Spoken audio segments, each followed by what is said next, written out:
Yo, what's happening, people? And welcome back to the Tiki Taka podcast, where you're going to hear hot takes, unbiased opinions, and hopefully have a couple laughs along the way.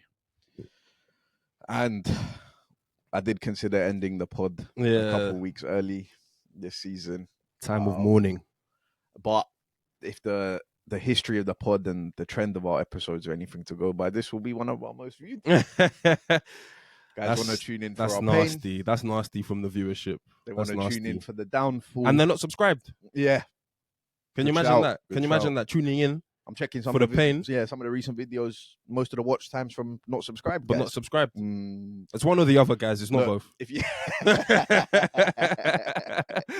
exactly, if you're here for the pain, subscribe. Right? You're not gonna be like, sit here, watch us. Talk about Arsenal and how the season yet again we're in the same position. All of the shit that you guys want to hear that we don't want to talk about and not subscribe. So look, if you are here, please subscribe. You're gonna probably enjoy this one if you're not an Arsenal fan. If you are an Arsenal fan, this is therapy for you, probably. Right? You tune in, you hear us talk about certain things, and there's a lot of topic conversations revolving around that. Obviously, the basketball happened as well. And as much as, again, I could have turned this into a basketball pod, we need to talk about this. We knew that there were going to be ups and downs when we started this. I did think there would be some more ups. Yeah. But it is what it is. So, look, there was Champions League this week. Inter and Barca played off a classic, a thriller, which we'll talk about in a bit. But we're going to start with Arsenal losing 2-1 on the night to PSG. 3-1 overall. PSG are in the final. They'll play Inter. And Arsenal, having been knocked out of this competition, will now go another season without a trophy, which is music to a lot of people's ears. And we're not going to talk too much on the game, if at all, to be honest. There wasn't too much that happened. We can maybe just give a couple shout-outs. David Raya for the penalty save. That was important. Timber, Rice, Saka for the goal. Doesn't even really bother me that much that you missed a chance because you did score. And that's probably about it. Marino did all right. Made him cause more of an issue for them, but I thought Trossard was all right when he came on. Calafiori came, but that's something we could talk about off air. Yeah. Calafiori came on, created a goal scoring opportunity, and then on the PSG side, Fabian Ruiz scored a good goal. Skelly is a problem. I said that after the first leg. So Barcola was quiet. Yeah, Barcola was quiet. Doué did his thing. Vitinha and João Neves, I didn't see them. Really too much as well. But so PSG have gone to the final. We might talk a bit about that after we speak about Inter Barca as well. See, maybe give a prediction or whatever. But for Arsenal, we're going to focus this more on the season as a whole. Debrief the season. Maybe what went wrong, where things need to get better, where Mikel Arteta maybe made some mistakes, and how much longer does Mikel Arteta have at Arsenal? A lot of the Arsenal fans, well, I say a lot, like there's a few online Arsenal fans that feel like Mikel's time has come to an end. And we're just going to go into that. So, firstly, I'm gonna enter the conversation with the fact that last year, I'm pretty sure it's on the pod as well. I said it's non-negotiable that Arsenal win a trophy, and we didn't win a trophy. So coming to this year, you double down again. It's non-negotiable that we win a trophy, and we haven't won a trophy. So that's has to be on Mikel as a manager, has to be on the players. For not turning up in certain moments. I look at Odegaard and the penalty against Man United.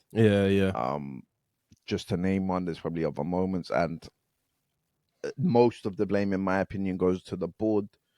Because again, it's on the podcast from September. I said that Arteta's been let down, and it's so frustrating to me that we said all summer.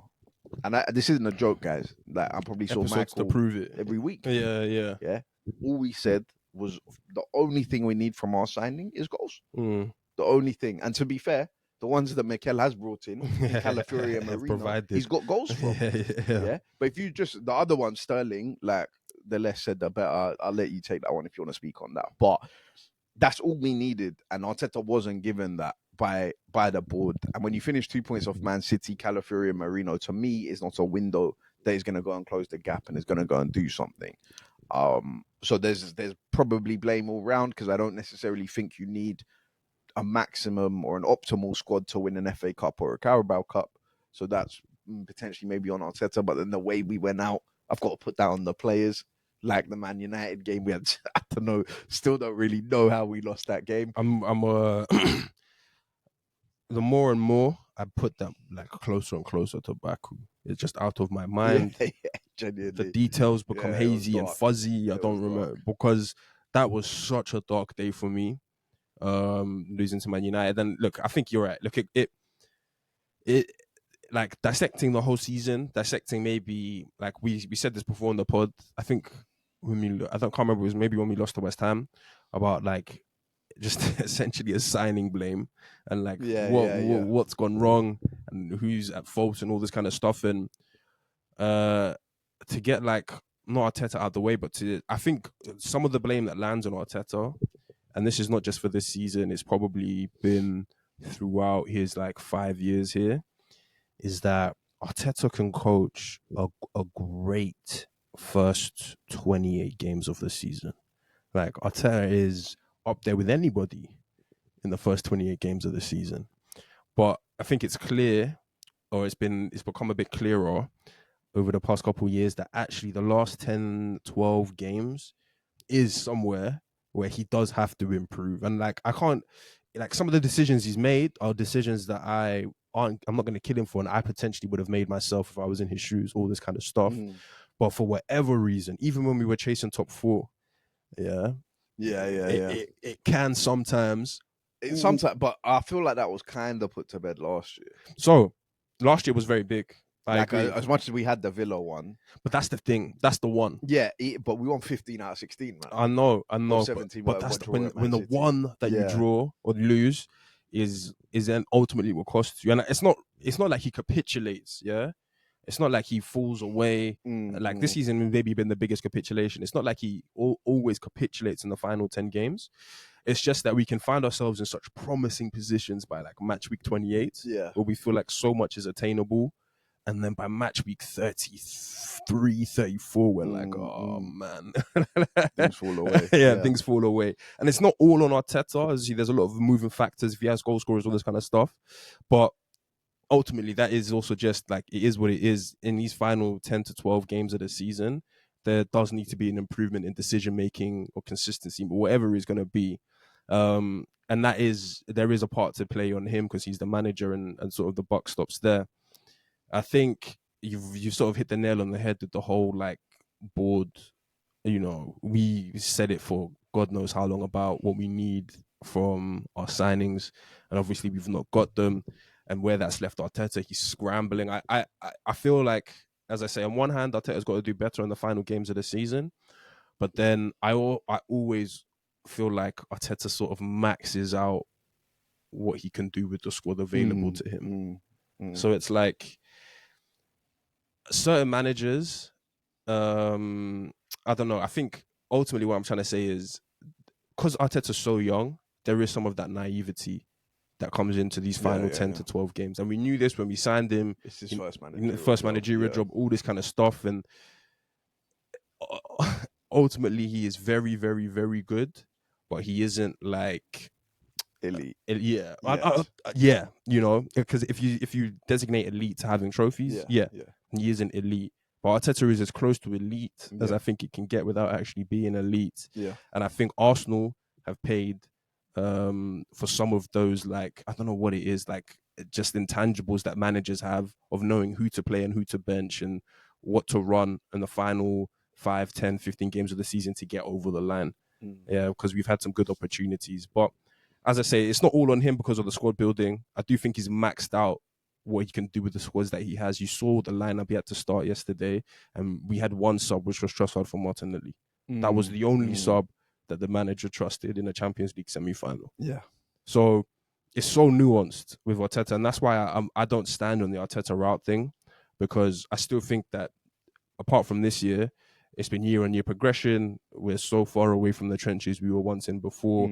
We're crying over Champions League finals and not being able to beat PSG and all this kind of stuff. And I recognize that, yeah. And First semi-final in 15 years. Exactly. Yeah. And there's a lot of like hoopla and shouting about what Arsenal should be doing at this stage of the project and all this kind of stuff. And I don't know. I don't know if a lot of fans have been down with us the whole time, because these seasons were commonplace, and I can't even say these seasons. We never really got to Champions League semi-finals, but these like emptiness feelings towards the end of the season, we had that for year on year under Arsene Wenger, and there wasn't even really lights a lot of the times at the end of the tunnel. You know? And quickly on that, like I'm seeing Arsenal fans get onto Arteta, and even our rival fans get onto Arteta, because they're saying that Arsenal fans need to stop talking about where you guys were and where Arteta's come. You need to change that mentality. You're a big club. You should be doing this stuff and whatever. And this team's good enough to win major trophies. And I'm listening to it and I'm like, this team's good enough to win major trophies because of Mikel Arteta. Yeah.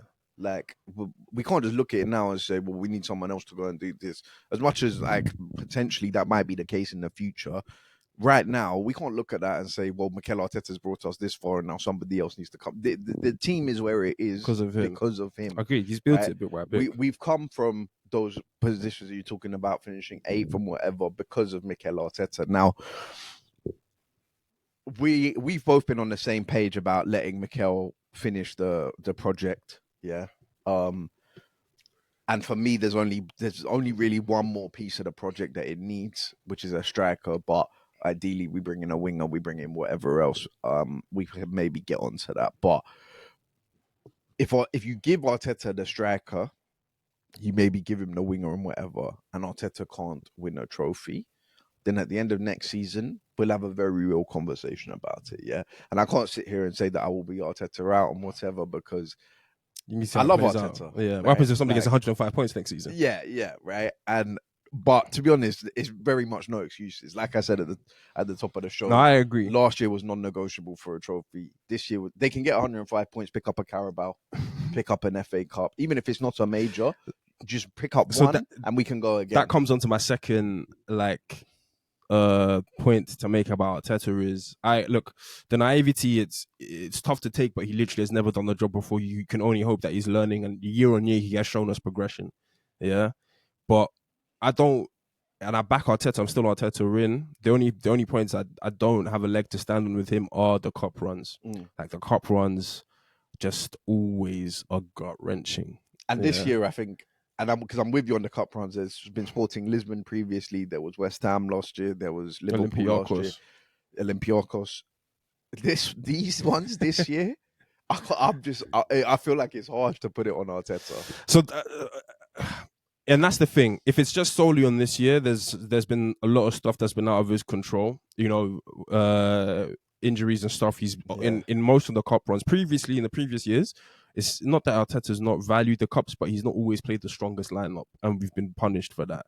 Yeah, we find ourselves in situations where we're chasing games. Arteta's got sub guys off for 45 minutes because they're not at the level and all this kind of stuff. Yeah. But this year, strong lineups. That Man United game was full strength. Yeah, this year, strong lineups. And Newcastle, all that kind of stuff. Strong lineups. They're going to talk about butterfly effect and whatever. Yeah, potentially call me crazy, but bro, we just spoke about it downstairs. If Odegaard scores that pen, I think we have a real chance of picking up a trophy this year. And you know how much that would do for us, right? So, the cup stuff in general, just over the pattern of the seasons, I don't have too much of a leg to stand on, because you've said you don't need to be the best team in the world to win a cup. You don't need to have, a 30 goal a season striker and a centre back that does this and a goalkeeper that does that just to win a cup. And there isn't too much to say on that other than 100% Arteta and Arsenal, the players just need to be better, just need to take it more seriously, need to stop hiding behind external factors. Man United, I can't say we lost that game because we didn't have a striker. We created more than enough chances. Yeah. Than enough chances. Havertz was missing from 3 yards out. We found, you know, Yeah. that kind of stuff. So that's sort of, and the last blame I lay on Arteta is maybe over trusting players. Like, you know, you have been ruthless in the past. You have been ruthless getting players in, getting players out. You know, we got to get rid of Ramsdale, get Raya in. We got to get rid of Aubameyang and all this kind of stuff. But then there are certain players who can stay in a team, stay in a side, stay in a squad, sort of like almost regardless of form. It's reminiscent of Wenger's favourites. Yeah.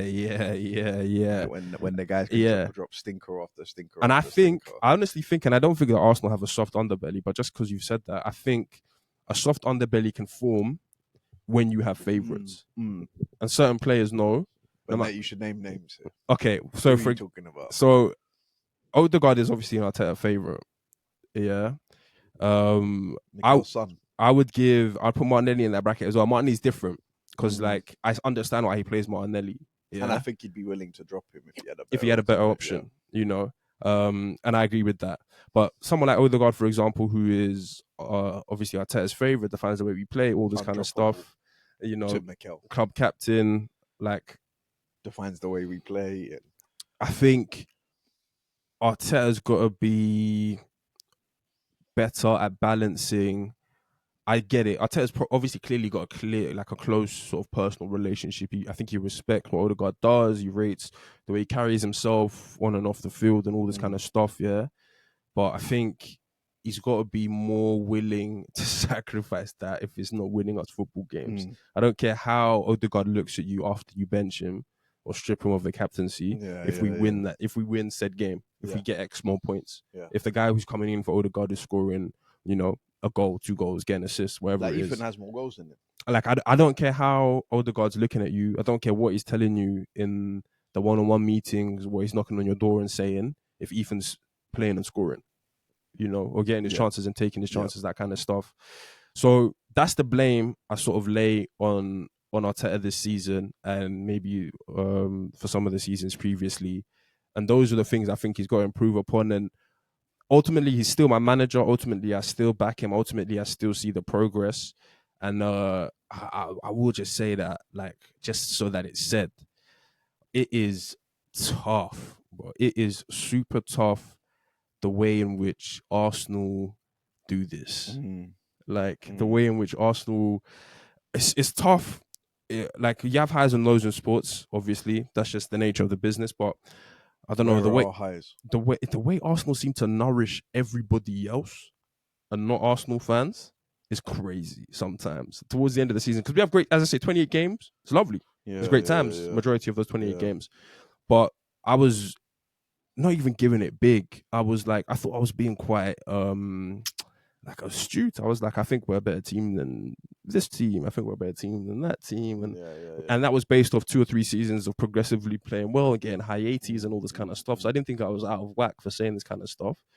All for this now to culminate in people messaging me with another trophy this season and screenshots of tables and screenshots of all this kind of stuff. And I have no explanation. I've just given you my best attempt as to where things have gone wrong and why things haven't happened. But Arsenal as a fan, I can't imagine the players, I can't imagine the staff, because as a fan, I can barely go through this again, man.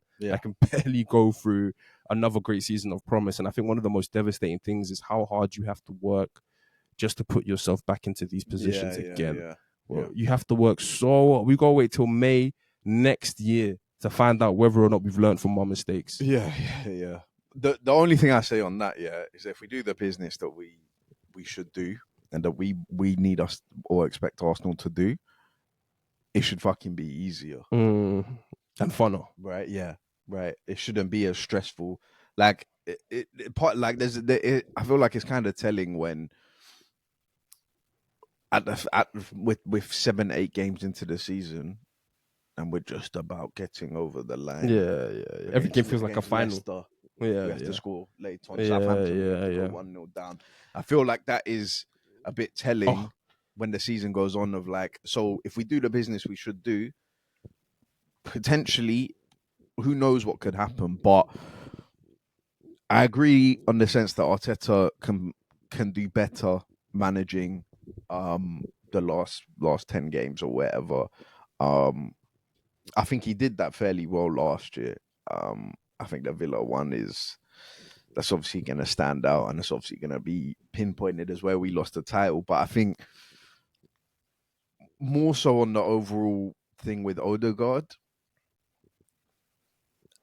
like it's just going to depend on what happens next season. Because if we bring in Gyökeres, for example, and we bring in Nico Williams, and I don't know, maybe they bring in a third forward player like an Eze or someone, yeah. And we've said this before, Odegaard will get away with it. He will. Right? And we'll win games, maybe in spite of Odegaard. Not because of Odegaard. A man down, but right? yeah. But Gyökeres and Nico and Saka, and he'll get away with it. And I still just believe Arteta will continue to play him. That looks like the way it's going to be. We already had that question. You already asked me that on this pod whether I think Odegaard can come back. At the time, I said no. I don't think he can come back. Yeah, to like how I was viewing him prior to this season, and it looks even more sort of concrete now. But I look. When you're in these seasons, the season feels over to me. Yeah, like even though there's 3 games left, when you're in these seasons, it's like Odegaard has honestly delivered the worst season of his career, hands down, without a shadow of a doubt. Even those years in Sociedad when no one was checking for him, it's worse. This is really worse than those seasons. And I think it can happen in sports. Yeah, like ultimately in Odegaard's potentially like 10, 15-year career, this could just be a blip on what goes on to be an illustrious career and all this kind of stuff. Yeah, but I think the worry isn't actually with Odegaard for me. It is with Mikel. Because if Odegaard, like Foden's in like almost the exact same situation. Foden's had a terrible year. Yeah, Pep's pulled him out the lineup. Pep's not even subbing him in. He will sub him in when the game's won. 5 minutes left. We'll get Foden some minutes. All this kind of stuff. Yeah, and there isn't necessarily, and it's different because obviously Pep has the luxury to take him out and play other players. But there isn't shouts for Foden to be sold. Everybody's clowning Foden, same way everybody's clowning Odegaard, but there's no shouts for Foden to be sold or whatever it is. And that's probably right. Like Pep shouldn't get rid of a guy like Foden because if he does turn it on, he's one of one. Odegaard's similar. Yeah. If he does turn it on, you've got a one of one type player. But the worry is if he doesn't, and Arteta persists, because he like not only has he not been ruthless in the summer and demanded that the club get someone else, he's maybe said, "Nah, we're cool. I trust my guys coming back different, fire in the belly, all this kind of stuff." That's when it gets super, super scary with Odegaard, where it's like Odegaard's poor, he's fallen off a cliff, his form is where it is, but you've said it as well on this pod, it's not about Odegaard anymore. The manager has got to take him out of the firing line. And that actually does come on to my 4th point. I think squad building is like the least of Arteta's issues. All the other stuff I'd put more. But he does have to take a share of the failures in squad building, maybe for his own naivety. Because we've just made the point. Believing that they were going to bring in a forward. Believing that they were going to, or like, demand that the club make a move first before you, if the club are saying they're going to try and get a forward for you and the forward that you want, maybe wait for that to either fall flat on his face before you sign off on the left back or before you sign off on the central midfield or wherever it is. And look, this is tough. Maybe be a bit more Italian about things, in the sense of like, if the club isn't doing what you want, just come out and say that. Yeah. But he's not going to. He's not going to do that. He's not going to do that. But there does come a point now where I think Arteta's like you said. I think you said it off air about his head going to Mars and whatever. I think Arteta's dying to come out and tell us, like you say, Edu, you fucked me over. Yeah. Like you didn't give me any of the tools I wanted that I needed, not just wanted, but I needed to go and win a major trophy. And the tools you did give me, I've probably maximized with Calafiori and Marino and all these guys, right? So I think it's maybe that's a fan thing. I don't think Arteta, and I think as much as he wants to do, he's tried his best as well to do it anyway, right? In both boxes, yeah. He's given as many subliminals. Jesus went down. How many times did Arteta tell us? yeah, we need to bring someone. We were playing Kieran Tierney at left wing, and that's the other like thing with this season. And when you put it into context and stuff about not doing as well as we should have done in the league campaign and Champions League and whatever, the amount of injuries that we've had this season, yeah. And again, I'm not really using that as an excuse for not picking up a trophy, because I still think you could pick up a Carabao or an FA Cup or whatever, but it obviously doesn't make things easier when we are having to use Marino as a number 9, Yeah. or we're like Luis Mourinho's a Skelly's. victim of his own success because guys are now treating him like a legitimate number 9 option. I told you this. Remember, I said that He's a victim of his own this is success. going to be the ultimate downfall. Yeah, of his yeah, Arsenal yeah, career. 100%. Because guys will say next season, 100%. well, the best version of Marino we saw 100%. was when he was playing. And as a also, 9. guys keep saying that Marino was terrible in midfield, and he had some bad games, but he also had some good games that never get spoken about in midfield. Yeah. You know, So yeah, I think the injuries have just played a massive part in that as well, because like Kiwior's come in, and Kiwior again yesterday, I think he played well. Yeah, but if it's Gabriel can maybe get us a goal off one of those long throws or a corner. And there's obviously a level difference between the two of them.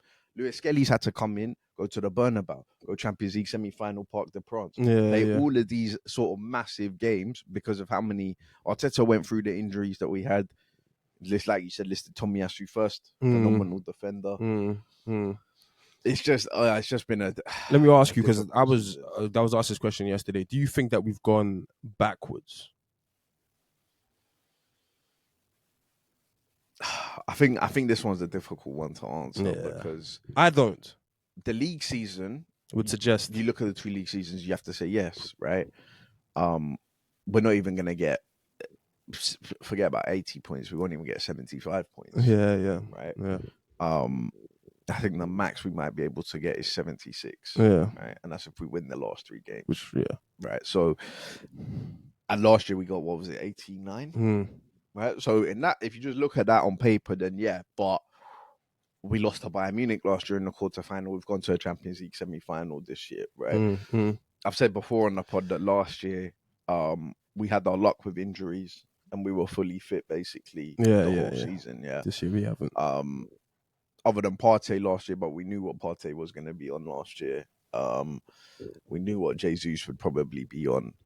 So I think when you add the injuries in and the context of everything that's happened this year, I'm hesitant to say we've gone backwards, but I can't really argue with someone that tells me that we have. I was the same. I wasn't trying to have it that we've gone backwards. I maybe there's a bit of bias in this for sure. I don't think we've moved forwards. For the last 3 years, there's been clear and obvious progression. And I don't think this year there's clear and obvious progression. But I don't necessarily know if there is a massive decline. It's tough to tell because, as you say, last year, no injuries, 89 points. This year, injuries, but potentially still the same place finish in the league. Yeah. You know, with all of that being said, and further in the Champions League. You know, and like the Skelly and Ethan and all these other stuff come into the picture, where I'm like, I can't conclusively tell you that I think this club is and has massively regressed, and I don't know if I can get on board with that. You know, the biggest argument for why we haven't gone backwards, and we knew after it happened that it was going to be the saving grace of the season. How can you beat Madrid in a Champions League quarterfinal and go backwards? How can that really, right? And there are arguments to say. I'm not saying that like if you say we've gone backwards that you're wrong. Yeah, there are arguments, but how can you really say that you've gone backwards if you've beaten Madrid in a Champions League quarterfinal? No, bro, 5-1 over 2 legs. It's definitely one of the weirdest seasons because. Like as we, you know, the City game, the 5-1 at home, stuff like the highs have been high. You know, like there has been some very weird results this season. We still have a very good top 6 record. You know, like all that kind of stuff, and that actually comes on to my next point about new managers and all this kind of stuff. What I don't want, and yet a further reason is going to turn into an Arteta in podcast. But what I don't want is to get a new manager who will get us over the line, but struggle in the league. I don't really want to go back to struggling in the league. I don't want to win potentially an FA Cup and a Carabao Cup, but be struggling to make 5th or 6th, be in the mix with these guys. Maybe, you know, guys will say season's not over, you're still in the mix now. But like, I don't really want to get someone who can't hack the first 28, but does well in the last 10. I don't want, and look, your dad was making the point about like Man United fans, Tottenham fans, whoever's going to win the the Europa League are going to harp on about having a better season than us. And I'm not going to argue against them. It's been 5 years without a trophy. We won a trophy. We've both said how much trophies are important and what needs to be done next season. But I don't know if I really actually want a trophy at the expense. I don't want to, definitely don't want a 15th and a trophy. Yeah, I a second-rate European trophy. let alone, and I would take a Champions League if we finished 8th, but I also really don't want that. I don't want an 8th place finish. I don't want a 7th place finish. I want consistent top 3 finishes. I want to always be thereabouts. So my whole thing with the new manager is, who is he? What's he gonna be? Because I feel like the guy that we're gonna get will be that guy. He will not struggle. Bring an FA Cup, a Carabao. He'll bring in. He'll get it over the line. He'll be an over the line guy, but at what cost? And that's my big thing. And I know Arteta will go into his next job and do wonders with a striker and a winger that does with a striker and a winger that. So like, imagine he goes Barca. Now he ain't got to worry about coaching them in the final third because he's got your man. And it's double now. Now it's maybe Arsenal were holding Arteta back, the other way around. So the last transition, actually, before we transition into the Inter game, and this is a bit cheeky. This is very cheeky, actually, because there was so much on Twitter yesterday with Saka, Lamal's here, Saka's there, and I saw 2 guys who lost in semi-finals that left with a goal. That's what I saw. I'm joking. One left with the goal. Both? Well, Jamal got his in the first leg. Second leg, yeah. Saka got his. Yeah. And that's it, one apiece. Yeah. So for the world apart, but I'd argue that if you get yours away from home, away got ruined there. Can you do it? We all know that the top players can perform at home. And look, can you go? Well, I'm half tongue in cheek, because I do think Lamine Yamal is. I agree. He's the best player in the world. I think I said that like last week, or like I'm on board. I don't need to see the numbers. I don't need to see. I just watch him play football, and this guy looks like he's the most exciting footballer out there. But with all of that being said, they both lost in the semi-final, and they both only left with 1 goal, and they're both the best players in their team. Yeah. So I don't, and that's just that. But I don't really even feed too much into the thing. I know how good Saka is. I know how good Lamau is.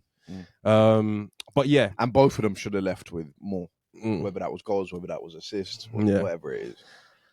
But yeah, I mean, look, the Arsenal season, this actually might be the toughest one for me to take. I don't know, the other 2 are pretty tough. I'll take this the easiest because of the other 2. But mentally, this will be one of the toughest ones to take because of how promising it all sort of felt. And I also think next season, and this is definitely copium, it's going to be semi-better, depending on what the summer says. Because I think people think we're falling off. I think people think that like this is it. Go backwards. Arsenal had their Tottenham run where they came close but didn't do it. Yeah. And now it's gonna be like, all right, there's no Gary Neville like 30-minute, match week 3 podcasts about the state of Arsenal, whether Arsenal are gonna do this or that or whatever. It's just gonna be. Look, all eyes are on the board. They're on the transfer window. They're on the summer business. But as of this moment in time, when we record it, Mikel Arteta is still my manager. He's still my gaffer. And I still have full faith that if he gets the pieces that he deserves to get, in my opinion, that we will win things. Yeah. I still believe that. And if I believe that, I can't really say that he should go. And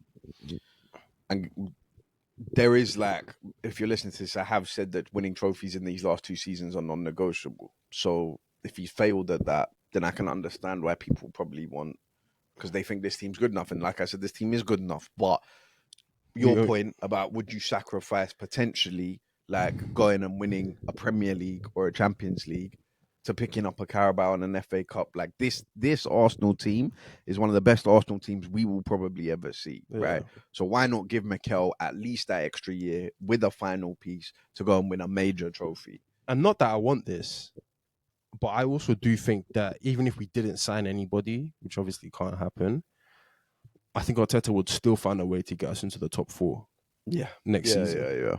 yeah. Yeah, And probably Champions League quarterfinal of again. of Yeah, of crazy juice. California gets to 10. All this crazy, Gabriel reloads it. crazy juice. And I don't know. I don't want it to sound like a loser mentality, but that is A sign of a good coach. that is kind of what I'm looking for, man. If the next guy can give me top 4 in a trophy, then we're in business. Like you say, and we haven't really spoken on the game yet. I think the game yesterday, I think Arsenal played very well. I think we did the best we probably could have done, right? And that's kind of why it is where it is. And we've said what we've said over the last couple of weeks in that, like, if your manager's not getting the maximum out of your team, then it's a problem. And you got to start looking at it. Eric Ten Hag at Man United, right?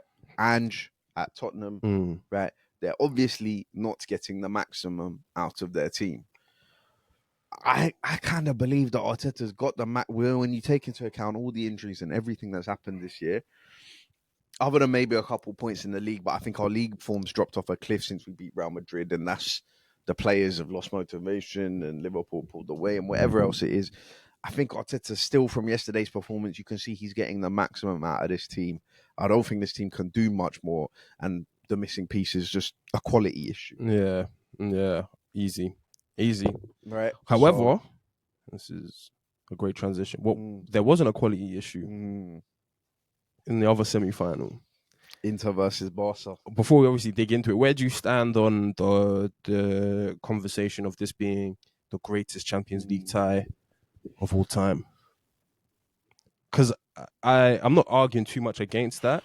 I do think that some of the City Madrid ones, like the scoreline wasn't 7-6, but they were close to it. And I think the quality on display, it's not like we didn't get quality, but like, you know what I'm talking about. You know, the quality on display over both legs, the drama, all of it. Barca PSG, that's up there. Let me think. Hosselu. Last year, that was a good one. That is a good one. But I think this one is. Wasn't there one? There was one a couple of years ago. What was it? I think it might have been Malaga and Dortmund. Oh yeah, that is a shout. Yeah. That is a shout. That is a shout. That swung both ways. Yeah, that ended like. Even there was a Dortment Real Madrid. I was gonna say there was a Real Madrid Lewandowski Dortmund one. Yeah. But you know what? I think this one, it genuinely might be number one. Like this one was very gone to extra time. I don't know. It's like you've been to the San Siro. Yeah, I haven't been there, but something about watching it felt like I was in the San Siro.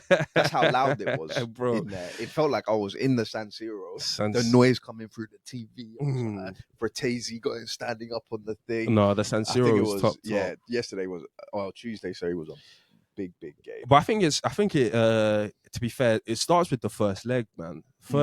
My friend was telling me yesterday about, and the first 20 minutes of the Arsenal game is everything.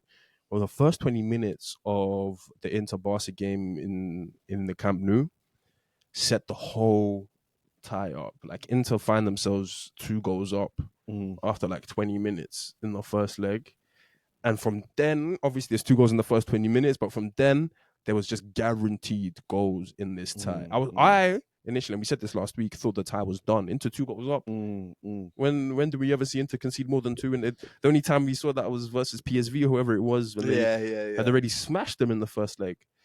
So, I mean, like the quality on both ends, again, for Inter to go up and for Barca to remontada and then Inter to remontada the remontada. Barca to remontada the remontada. And it's the early goals and late goals. I think that adds to it, man. Like there have been early goals in this tie, and then like a chubby. I genuinely, after Rafinha scored, I had the Ballon d'Or and all the. I was like, yeah, that's locked. I was like, that's locked on. He's been quiet, but this is a Salah performance from Rafinha. Even before that, Inter go 2-0 up.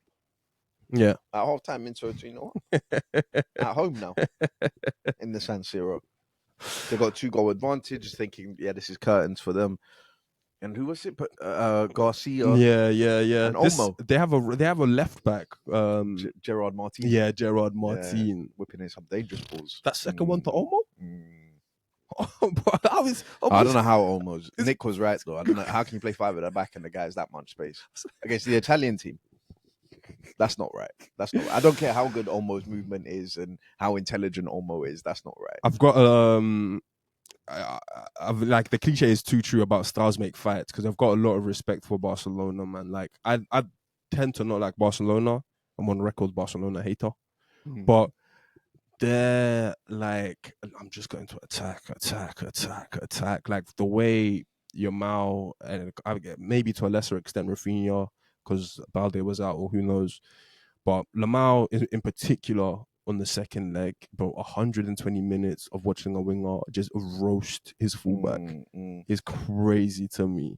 Like every time Lamau gets the ball, he's engineering. And I watch Saka weekly, and then Saka's always trying to engineer 1v1. But sometimes Saka's like, oh, this guy's come across quickly. I'm just going to pass this one out. But you know what? I'll get called biased, but I don't think... I don't know if Yamal gets defended the way he does it. I feel like with Saka, if Saka doesn't immediately go at his guy, it's done. He's triple team. He's triple team. Opportunities over. How much did Kvaratskhelia run yesterday? Yeah, there was a Vitinha one I was pointing out to my friend. I was like, before the ball's even gone out, Vitinha is closed eyes, head down, 5-10 yards. Everything I have to get out there. I know seconds, but it's easier to do that because he's our only option. Like, why would you mark Odegaard? Why would you mark? 100%. I'd leave Martinelli free at the back post. I'd leave him free. Let Marino go 1v1. So it's different agreed, for Lamau. Where it's like you don't want Olmo, you don't want Ferran. We don't want De Jong, Lewandowski, Ferran. You don't want any of these guys in the half spaces. Rafinha's got 30 and 20. Yeah. You can't leave them open to come a double. 30 and 20. Pedri. It's not Odegaard that he's dropping the short ball back to. So I agree. Yeah. It's not as like locked on, but every team knows that Arsenal only have one option. So why? But you know. Yeah. But it's still, man. I was just, of all his qualities, of the technical ability, of the mentality at 17, of X, Y, and Z, for 120 minutes, he just goes at his wing back, bro. Like, he just goes at his wing back, try and beat him.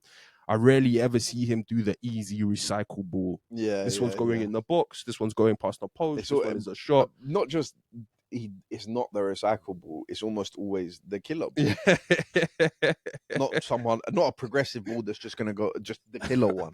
Even the save that Sommer had at the end, bro. I'm looking at Lamar, just two quick steps. No backlift. It's automatic. I don't know how he always gets them on target though. And like some of them. You know, that one reminded me of the Kvaratskhelia one. Is it? They hit the post. Yeah. Some of them are meant to fly over the bar. Some of them are meant to like be high, wide, and ugly. You've hit it on a bad bounce. Had a good one. Yeah, Saka did have a good one. But that save from Jan Sommer. I mean, Jan Sommer was top the whole time. And he conceded six goals. He's come out with that save, a man of the match. That's put them in the final. That save. Yeah, I mean, which one? He had like 3 of them. That one in extra time. Yeah. You think I was more shocked because that is the Yamal one. When you look at that on the reverse angle, it's on the left foot. Yamal, he's bent that one. Some fingertips past the post. I agree. I think the one in the second half where like they square it effectively. It's a worse miss than it is maybe a great save. It is a good save. But real time, I was like, how has that not hit the back of the net? I just see someone coming across like he's Lehman or someone. He's just Oliver Kahn or something. When Yamal's lining that one up, that's it in the back of the net. It's like when Jokic lines up the 3. Jokic doesn't line this up unless he's gonna drain. And that's why I got too much respect for Cherby's goal. Yeah, what a finish. Because we've just... I was Ballon d'Or, Rafinha, this is over and done with. 89 minutes. Dumfries is the reason that they scored that goal. Yeah, he is. Because Thuram doesn't give him a very good pass. He is. And then Dumfries has to fight for it. But you got to give Thuram his respect because he does barge. Thuram played well. He barges the guy off. Thuram played 120 minutes. Injured. Right? And he ran the channels. He gets the assist. Dirty work. Ball in. I've always liked Thuram. My only thing with Thuram is that we have Havertz. Yeah. If that was Havertz, Havertz will play 120 minutes. Havertz will run the channels. But that ball he gives to Dumfries isn't a great pass. Dumfries somehow recovers it. The Barcelona player falls on the floor. But what's goes down the Dumfries line. on though? Because Dumfries has Peds. been good. Peds. Like we know, no That's what he's one's here to clown Dumfries. No one's here to say that like he's not been a good player, and he is an attacking fullback. But I don't think Dumfries is just he's Trent now. Dumfries is just leaving the game. Okay, in the sense of he's leaving the game with four goal contributions. He's leaving the game with 4 goal contributions. Like, what's going on? That picture. What do you say? Dumfries is There was a tweet that was like Dumfries is playing like Jokic or something. Or Dumfries has like 25 points. Like this Dumfries performance like 33, 10 yeah. And then I guess the man who deserves the finish from us. The finish from a Cherby, man, like the finish, the timing, bro. I really thought that Inter were dead and buried. So even the mentality of Inter to try and dig out one more chance. But I think it says it all. I'm not gonna lie. And we've already done the Arsenal section, but I was really and truly thinking that it was like going into the semi-finals 25%, 25%, 25%. But I think the difference is you find out your character in these moments. In like Arsenal went 1-0 down, I knew that was that. Yeah. I was like, we're not gonna score 3 in Paris. Yeah. But for these other teams, PSG, Inter Milan, Barcelona, like those squads, not the clubs, those squads have won league trophies and titles in the last 3 years or so. Yeah. So they just have an additional resilience. Yeah. That was on display that we haven't been able to show as of yet. And quality. That comes with it. But I thought in particular in the Barca Inter tie, like the resilience of the squads. Like obviously the managers they need their praise, but in both like games there was a point where I thought, well, this team is done. Like, that's it now. That's the knife in the heart, and that's them. They're gonna bleed out. And both teams were like, nah, we're not leaving it like this. We're not losing it like this, whatever it might be. That's his first goal in Europe. What's he doing there? He's finished it with aplomb. He's told himself that this is my chance. And then Fratesi the Fratesi goal that might be the best goal. The neat triangles. That is where that's ended up in the goal. I thought he wasted it. He took a touch. He took a pause. I thought, chance was gone. Yeah. He's kissed that off the post. It's gone in. I have so much respect for Inzaghi, man. Like, I knew that Inter were defensively resolute, but I didn't know that Inter had 7 goals in them if needed. You know, if you push us, I mean, Barca helped him. Hansi Flick playing Andrew doesn't. No, Barca helped him. But because I still don't think that Inter are like a goal scoring machine. They've scored 7 goals in the Champions League semi-final. So, like, you can call me crazy, yeah, but I don't think they are a goal scoring machine. Even we've watched a lot of Serie A. Yeah. Their games end 2-1. Their games, they're goals, bro. Their games end 2-1. But his team, he's got it like above the sum of its parts. Like he's got 2 36-year-olds in midfield, whatever it is. You know, like as I say, Dumfries has always been a good player. I just didn't know he was this much of a GA man when needed to be. I mean, the Marco, Carlos, or Gusto subs were always pinpoint spot right when you needed them. Bastoni Bissek. Someone said to me that Barella, Çalhanoğlu, and Mkhitaryan. Like if I offered you that as a midfield three, like as much as they're all very good players, how can I just keep it real and get rid of the other 2? Technically, technically they're highest level. Even Mkhitaryan. Yeah. As much as we want to clown Mkhitaryan. No, we know he's like on the ball. Both feet. Yeah. He's got it. Çalhanoğlu plays as a 6. Yeah, it's crazy. In that he plays as a 10 for That's crazy. Right, he plays deepest line. If I offered you as that for that midfield 3 to have made it to 2 Champions League finals in 3 years. Even the Thuram Martinez partnership, like it's so Italian. Big man, little man up top. As you say, Thuram, he runs the channels, he does all of this. Like Martinez almost doesn't get involved unless it's a goal scoring opportunity, and then he'll just take it. Yeah. And I think Martinez needs his props. Yeah, because Martinez gets a lot of flack. Yeah, a lot of hate because he's not Messi. Flack. That's it. Yeah, and like I think he's had almost a bit of a reputation for not scoring in the biggest moments for a part of his career. And I even remember the 2022 World Cup final in Yeah, they're Qatar. killing them. Missed a couple chances, right? But That comes with I them. think he's a very, very serious striker, and I think that turning up in big moments thing has almost kind of been put to bed. And it wouldn't surprise me if he scores in the final. I think you can nail on a Martinez goal in the final. Yeah, I think you can nail that one on. and It doesn't matter about the I'm not finish. sure guys would have said that a couple years ago. No, I think the Argentina one you got to put aside because it's kind of ridiculous. Like, at least hopefully now Messi's retired, but when Messi was playing for Argentina, the pressure on the number 9, if you missed any chance, you were just like, you were just gonna get lambasted for wasting Messi's. But he wasn't like a clinical guy. But I think in Italy, it's not that he's a clinical guy in the sense of like he's a 1-in-1 guy, but I think he's always been a 1-in-2 guy. Yeah, I feel like everybody kind of has always thought that like I wouldn't want to give Martinez 2 chances. Yeah, he scored like 20 goals for the last however many years. You know? His goal numbers have been good. So, but I agree that this campaign or this maybe it's more so just the biggest moment. Yeah, this title run thing. Yeah, he's been able to overcome the whole 2022 World Cup thing because Higuain struggled for bare time. Remember, they cussed out Higuain forever. They still do for that 2014. So he's been able to overcome that. And look, you know, Inter are a big team, Inter are a massive club, Inter have the history. I feel like he scored in that final as well. In the World Cup one? Yeah. Yeah, because Messi got 2. It wasn't 2 hat-tricks. Messi only got 2 goals. Yeah. But he also could have been McAllister. Yeah, well, yeah. Anyway, I just thought Lautaro and Thuram as well. Yeah, bro, that partnership is good. They know what they're doing. They both know their roles in the team. They work it well. I think it's crazy that Inter Milan don't really have a winger.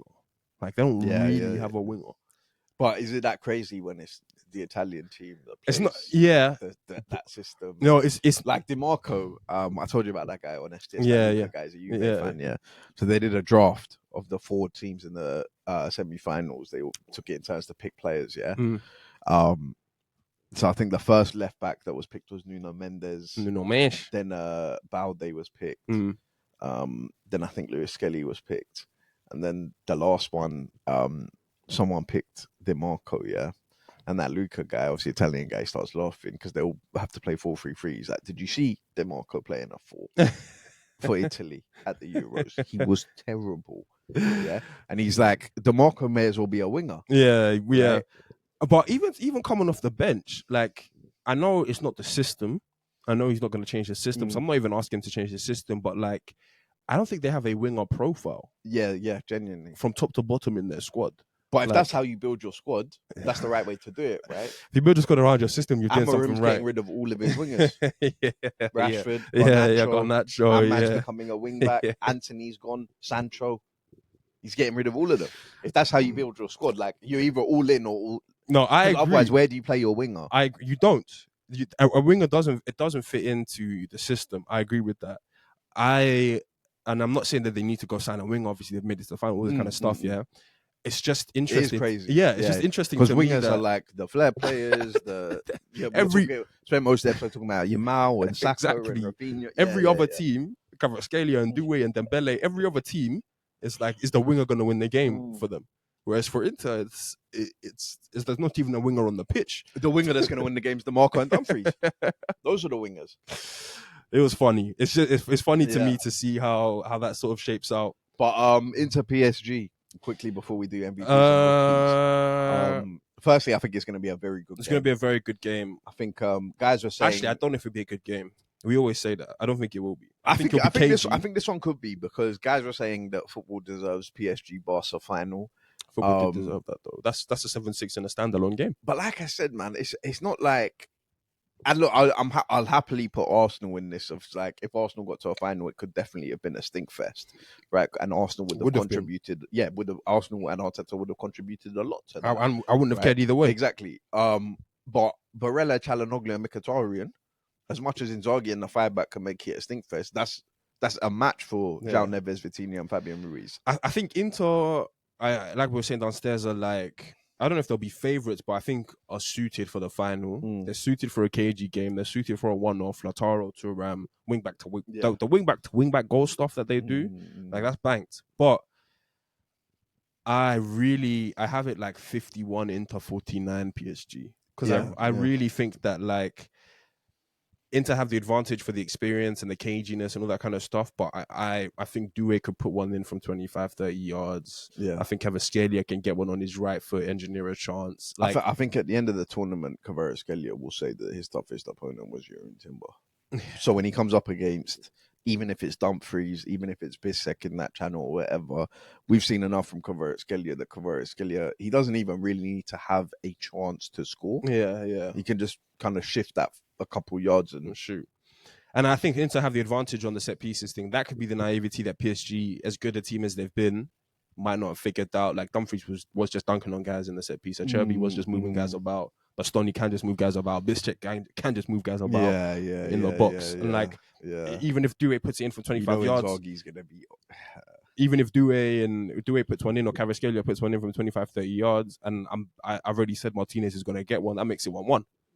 Between now and the end of the season, Inzaghi should just be practicing long throws. I don't think they do that all year Thomas round. Partey had that on lock yesterday.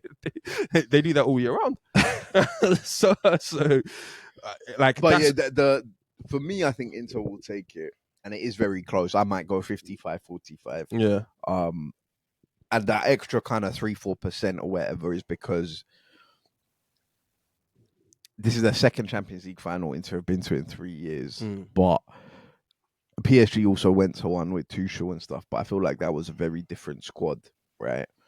I might change my prediction. Mbappe, Neymar, and whatever. I think with this Inter squad, Inzaghi was the manager, so Inzaghi knows how it felt. It was basically this squad. They all, Lautaro, Barella, Bastoni, all of these guys, they all know how it feels. I think there's an extra added thing there of like, this is the manager, this is the squad that lost 2 years ago. Yeah, that is a very good point. I just think as well that the thing is with PSG, they're chasing a treble, so there could be an extra 5% from them there. Like the Prem's locked, sorry, their league is locked up. I don't know when their cup final is, and then also Italian teams tend to lose this final a lot.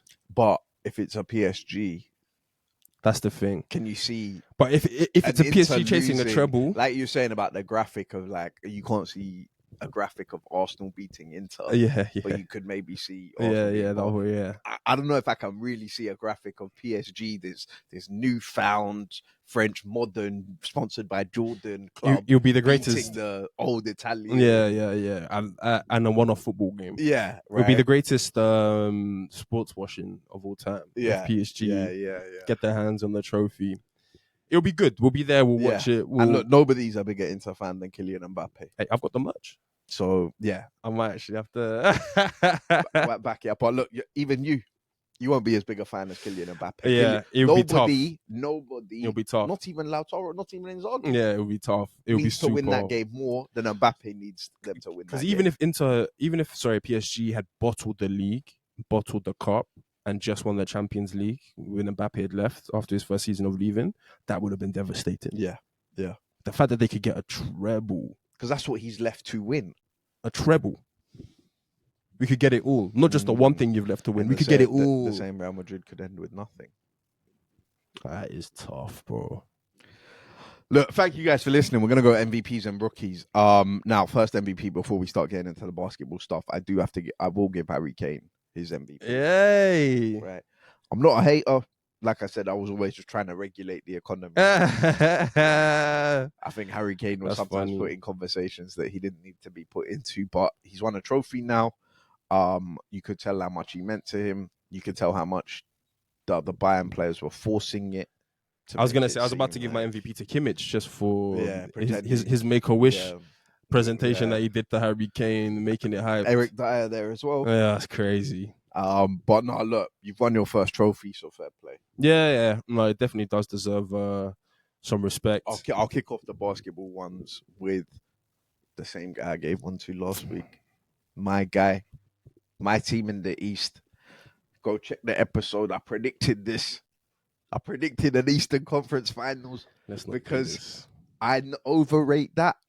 Mr. Tyrese Let's Halliburton. not do this. Tyrese, Come on, man. he has my respect for the game winner. You said he has to take down Cleveland to get your respect. And he does. After he took down Giannis. He does. But now Cleveland are injured all of a sudden. I'm seeing injuries. I'm seeing injuries. I'm seeing Ty Jerome and mad guys. Giannis was there. No, the Giannis one, I'm not. I feel bad for Giannis. I feel bad that Giannis's name Donovan is. Mitchell got what 50 points the other night. They should just shout Donovan Mitchell. Yeah, You know what I'm saying about playoff Mitchell, playoff Spider. I had the teams out. I need to get 50. I feel bad for Giannis as well. We need to stop saying he got Giannis. He got the Bucks. That's it. He got the Bucks. No, Giannis I'm gonna say thing. He got Giannis. Giannis did his thing, and I like Giannis. And the rest of the Bucks, he took down Giannis. The rest of the Bucks let him down. If that had been Maxey, you would have been saying that.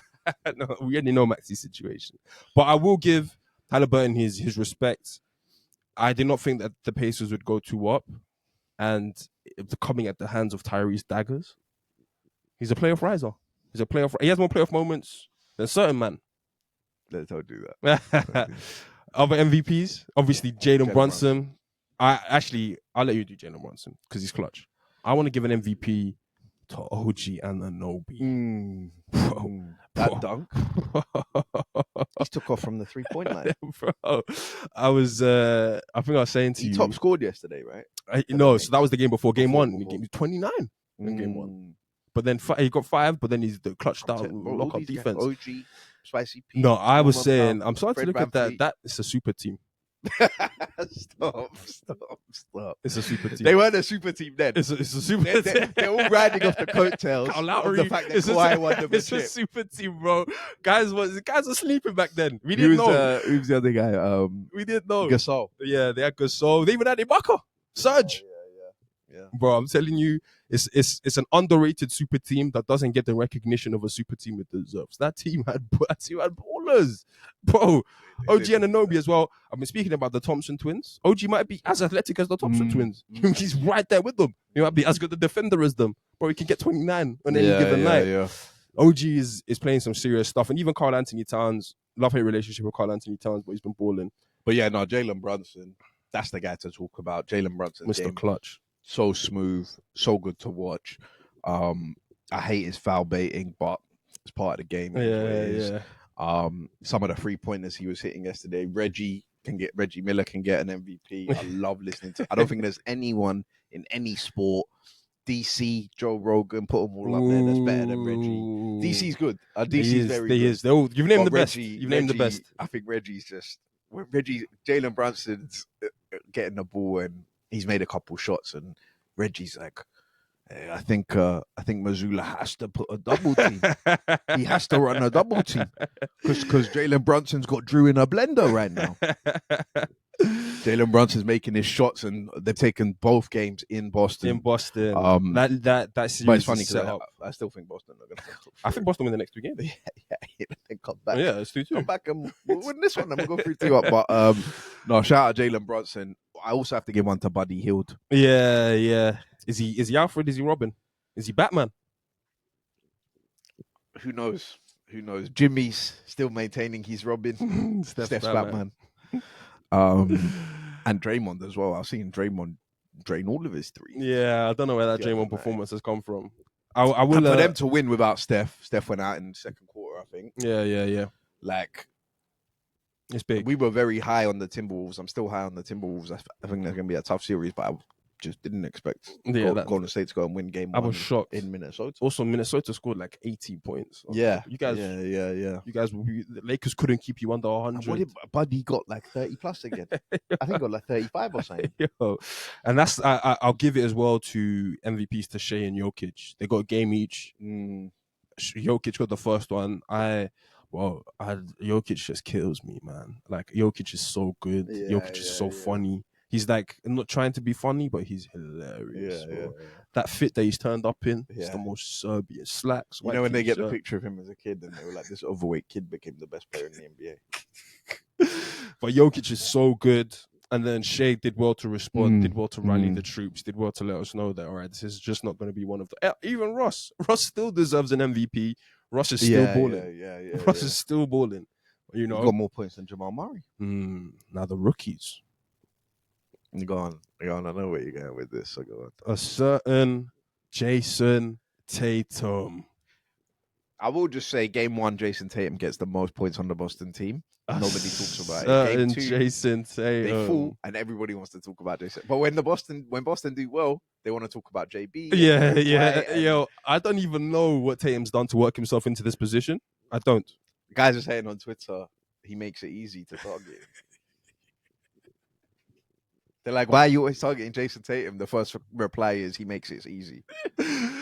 I don't want to go too bad because I'm actually starting to feel bad for him. But Jason, no, you're not, bro. You sent me like 7 tweets. No, it's just funny that every time I see them, it kills me. But Jason Tatum, come on, man. Franchise player. Yeah, that wasn't good enough. Top 2, top 3 players in the league. Like, your team is, and I know you're a better road team. Tatum's gonna go for 30 next game. Yeah. I think he'll have a big game next game. But, bro, I don't know. You've got to figure it out. Like, Brunson, as cold and as good as Brunson is, like, you could be just as good a shooter than him percentage-wise. And you're also like... I still think you're better than Brunson. And you're 6'8" or 6'7" or however tall you are. That's the biggest problem. Is that last possession, Mikel Bridges should get an MVP as well. I hate Mikel Bridges, though. No, but don't too massive. Yeah, huge. Steal on Jaylen Brown. Huge. That nobody wanted to clown and talk about, but fair enough. But then he gets the steal on Jason Tatum, but fair. Right? You're like you say, you're 6'10", right? Why are you trying to like take a mid-range or get to the basket and get a layup? I look, Celtics' brand of basketball is different, and I don't believe that they should change their brand of basketball because it won them the chip, and up until now, it's won them pretty much every game this season.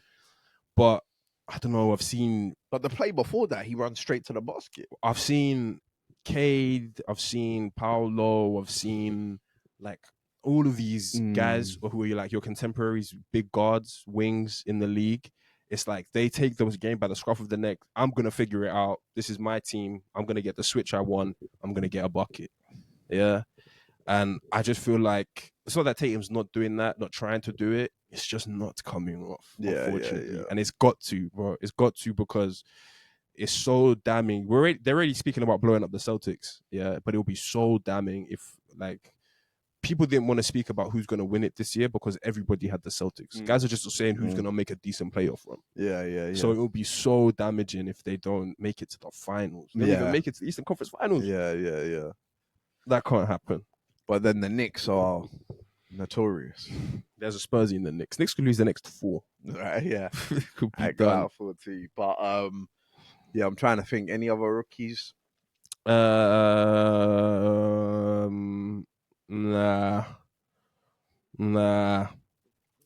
There should be some more MVPs to some Denver Nugget players, but game 3 is around the corner. Yeah, Aaron Gordon could get one.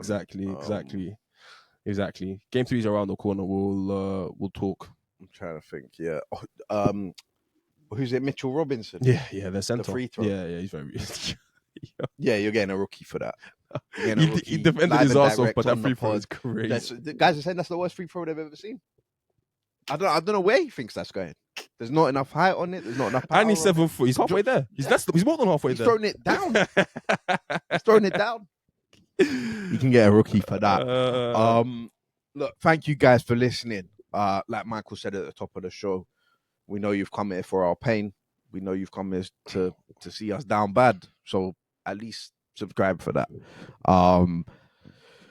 We've got a couple more weeks left.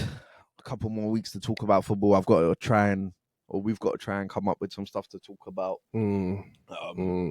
Maybe a race for top 4. We'll look into certain things, see what we can do. If you've got any ideas of anything you want us to talk about, please let us know in the comments. But that's it for this week. For Arsenal, we'll have to see you next season. For Liverpool, they've won a trophy.